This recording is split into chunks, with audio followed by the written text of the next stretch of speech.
सो hey guys, welcome back और आप सभी का स्वागत है हमारी आज की एक और नई वीडियो में। आज की वीडियो में मैं आप सभी के साथ डिस्कस करूंगा कि आखिर जो आप लोगों को डर लग रहा है मैथ से, उस डर को कैसे दूर करें। बहुत सारे बच्चों के जो मैसेजेस हैं वो मेरे पास आते हैं और सबसे बड़ा जो उनका कंसर्न ये रहता है, क्योंकि कुछ बच्चे ऐसे होते हैं जिन्होंने 11th और 12th में पढ़ाई नहीं करी होती है, मतलब मैथ्स उनके पास नहीं रहता है। ओके, कुछ ऐसे बच्चे होते हैं जिन पे मैथ्स रहता है पर बहुत वीक रहता है, उनके जो कॉन्सेप्ट्स होते हैं बेसिक्स वो उतने स्ट्रांग नहीं होते हैं, तो उन्हें एक डर लगा रहता है कि कहीं ऐसा ना हो कि जैसा हमारा 11th एंड 12th में रहा, हमारा स्ट्रांग नहीं हो पाया तो वो भी इस बार ना हो जाए। कई सारे रीजन हो सकते हैं आपके, कुछ भी हो सकता है। मतलब अल्टीमेटली अगर आपको ऐसा फील होता है कि आपको डर लग रहा है मैथ से, तो आप लोग उसको कैसे दूर करेंगे, इसके बारे में हम लोग अपनी आज की पूरी वीडियो में डिस्कस करेंगे इन डेप्थ। काफी सारी चीजें हैं जो बहुत प्रैक्टिकल हैं, मैंने खुद अपनाई हैं अपने एग्जाम के अंदर और मेरी रैंक 61 आई है इन सब के बेसिस पे। मैं भी कोई बहुत बढ़िया नहीं था मैथ्स में, मेरे प्री बोर्ड में 33 नंबर आए थे, वो भी सिर्फ इतने थे कि मुझे बोर्ड्स के लिए अपियर करवा दिया जाए। बोर्ड्स में फिर मेरी किस्मत साथ दे गई, तो जो क्वेश्चन मैं पढ़ के गया था अपने मॉक टेस्ट में से वही डायरेक्टली रिपीट हो गए, तो वहां मेरे अच्छे नंबर आ गए थे।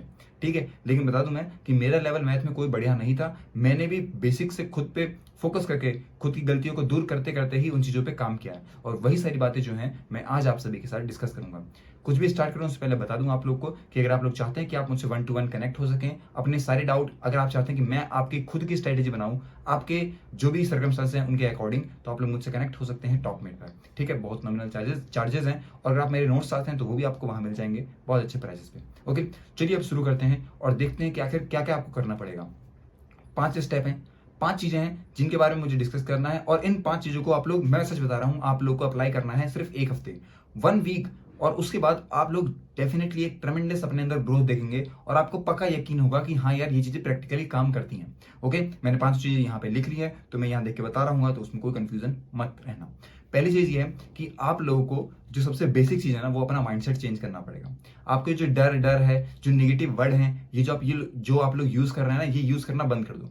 इसकी जगह ये सोचो कि मैं प्रैक्टिस करूंगा तो मैं बढ़िया हो जाऊंगा, मैं प्रैक्टिस करूंगा मैं बढ़िया हो जाऊंगा, मैं प्रैक्टिस करूंगा मैं बढ़िया हो जाऊंगा। इस चीज को सोचो।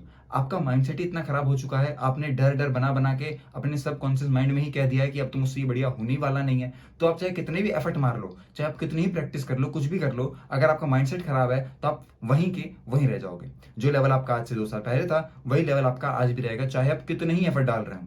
क्यों? क्योंकि आपकी सोच ही खराब है, और जब आदमी की सोच ही खराब रहती है तो वो कुछ भी कर लेता है ना, उसको वहां नेगेटिविटी ही दिखती है। इसीलिए मैं ये आपसे कहूंगा कि आज के बाद आप लोग कोई भी नेगेटिव वर्ड यूज नहीं करेंगे।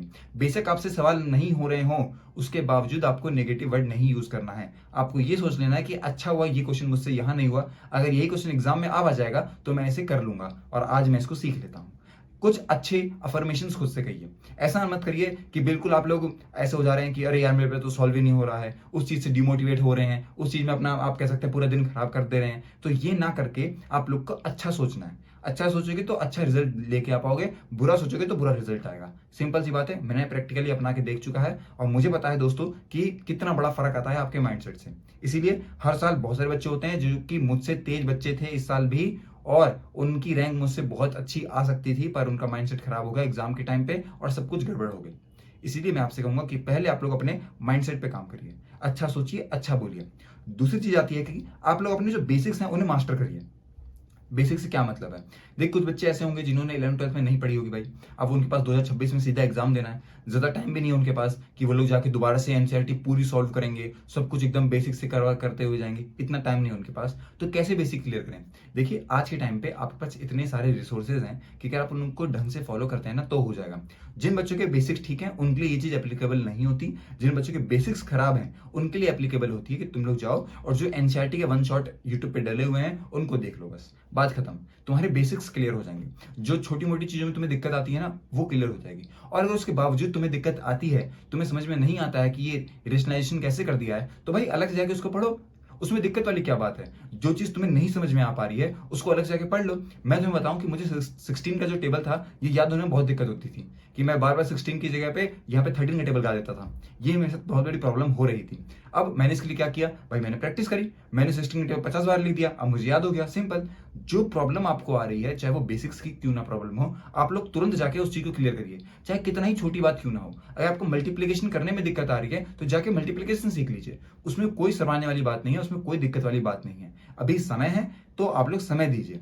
ठीक है, तो उसमें ये वाली बात मत करिए कि मैं कैसे करूंगा, मुझे क्या करना चाहिए, मुझसे तो क्वेश्चन हो ही नहीं रहा, मुझे समझ में नहीं आ रहा है। अरे नहीं समझ में आ रहा है तो जाओ और पढ़ो उसको, उसके और बेसिक्स पे जाओ और डेप्थ पे जाओ, एक एक मतलब एक पूरी प्रॉब्लम को और सब सब पार्ट में डिवाइड कर दो कि अच्छा अगर ये आता तो मुझे मैं यहाँ तक पहुंच सकता था, ये आता तो मैं यहाँ तक पहुंच सकता था। उसके सब जो पार्ट तुमने डिवाइड किए हैं उन सब पार्ट्स को पढ़ो। इस तरीके से तुम्हारे बेसिक्स स्ट्रांग होंगे। अब एक बात और ध्यान रखना, एक दिन में कुछ भी नहीं होता है, तुम्हें रेगुलर इसकी प्रैक्टिस करनी पड़ेगी। 2 हफ्ते, 3 हफ्ते, 4 हफ्ते, 5 हफ्ते प्रैक्टिस करोगे तब जाके कहीं ना कहीं तुम्हें इंप्रूवमेंट देखने को मिलेगा। तुम ये सोचो कि आज मैं ये कर लूंगा, अगले दिन जब मैं सुबह उठूंगा तो मैं एक्सपर्ट बन जाऊंगा, रामानुजन फेल कर दूंगा, तो ऐसा नहीं होता है तुम्हारा। ठीक है, तुम्हें प्रैक्टिस करनी पड़ेगी धीरे धीरे करके, धीरे धीरे करके। एक दिन में रिजल्ट नहीं आता है, 1 हफ्ते, 2 हफ्ते, 3 हफ्ते तुम्हें प्रैक्टिस करनी पड़ेगी। यही स्ट्रेटेजी कंसिस्टेंसी के साथ फॉलो करना पड़ेगा, तब जाके तुम्हें इंप्रूवमेंट देखने को मिलेगा। नहीं क्योंकि तुम ये सोचो कि बस तुरंत मुझे रिजल्ट मिल जाए, आज पढ़ूं कल रिजल्ट आ जाए और मैं कल के कल टॉपर बन जाऊं, कल के कल निमसट हो जाए, तो ऐसा नहीं होगा।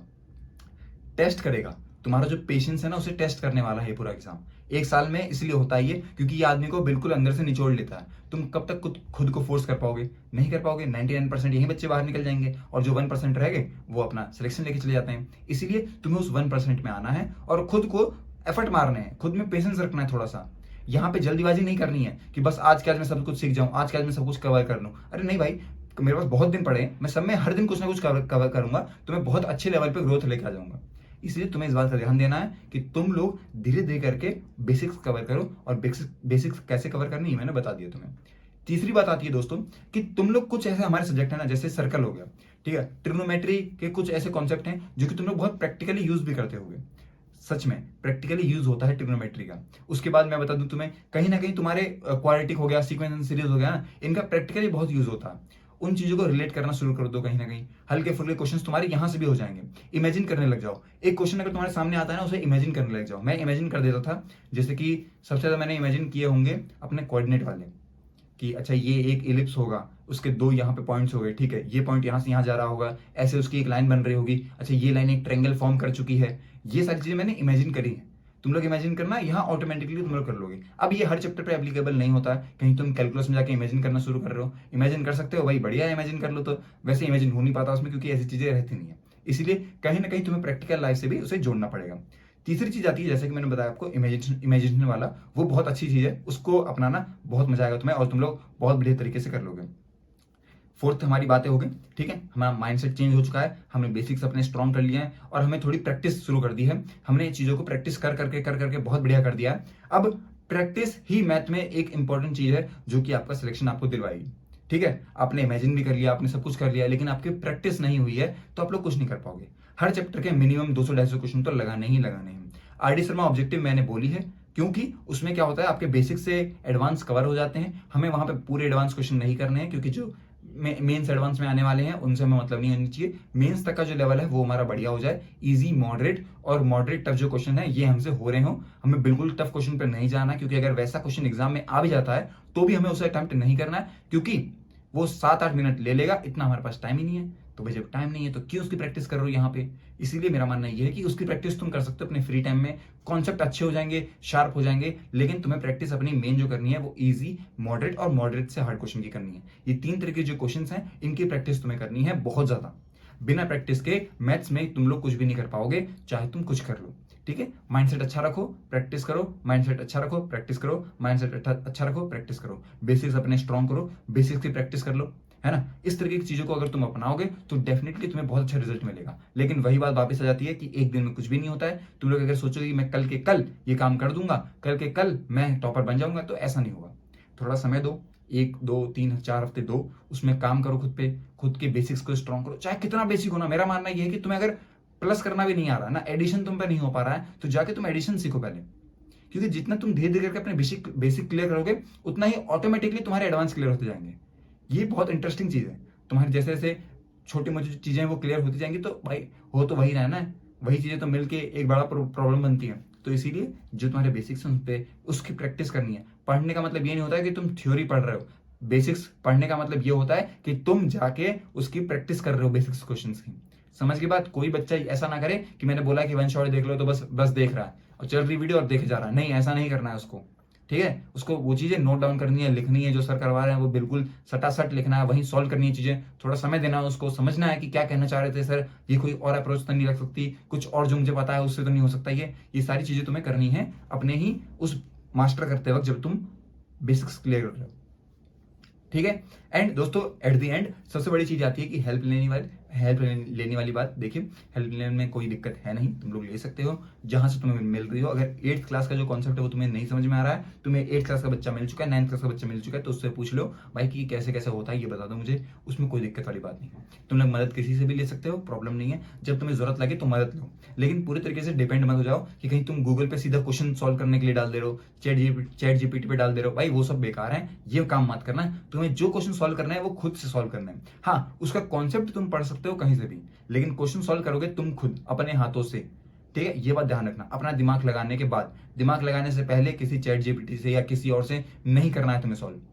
ठीक है, ये वाली बात तुम्हें ध्यान रखनी है, और इस तरीके से तुम्हारा जो डर है ये खत्म हो जाएगा।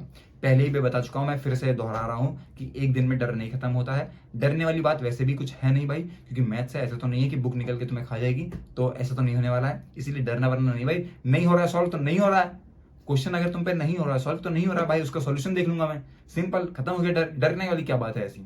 मॉक टेस्ट में ऊपर नीचे नंबर हो रहे हैं तो उसमें भी कोई दिक्कत वाली बात नहीं है, वो भी धीरे धीरे करके तुम्हारे बढ़िया हो जाएंगे। पर डिसिप्लिन रह के जो तुमने एक चीजें फॉलो बनाई हुई है, अपने रूटीन बना हुआ है, उस चीज को तुम्हें फॉलो करते रहना है, उसमें कोई कमी नहीं रखनी है। ठीक है, आई होप कि अब आप लोगों को जो चीजें हैं वो और अच्छे तरीके से क्लियर होगी, और मुझे भी उम्मीद है दोस्तों कि आप लोग का सपोर्ट ऐसे ही रहेगा, और बढ़िया तरीके से आप लोग सपोर्ट दिखाइए अपना, जिससे कि मैं और अच्छे कंटेंट और जल्दी जल्दी ला सकूं। इस बार थोड़ा सा डिले हो गया क्योंकि मैं काफी सारी जगहों पे बिजी था, उसके लिए सॉरी। अब मिलते हैं, अब मैं कोशिश करूंगा कि आपको वीकली में 2 या 3 वीडियो मिल जाए, जहां से कहीं ना कहीं अगर आपको एक मोटिवेशन मिल रहा हो, मोटिवेशन मिल जाए, कुछ डाउट हो तो वो भी क्लियर हो जाए, और अगर आपको कोई डाउट है तो वो भी आप मुझसे पूछ सकते हैं कमेंट सेक्शन के अंदर। चलिए मिलते हैं नेक्स्ट वीडियो में, तब तक के लिए have a nice day and take care, bye bye दोस्तों।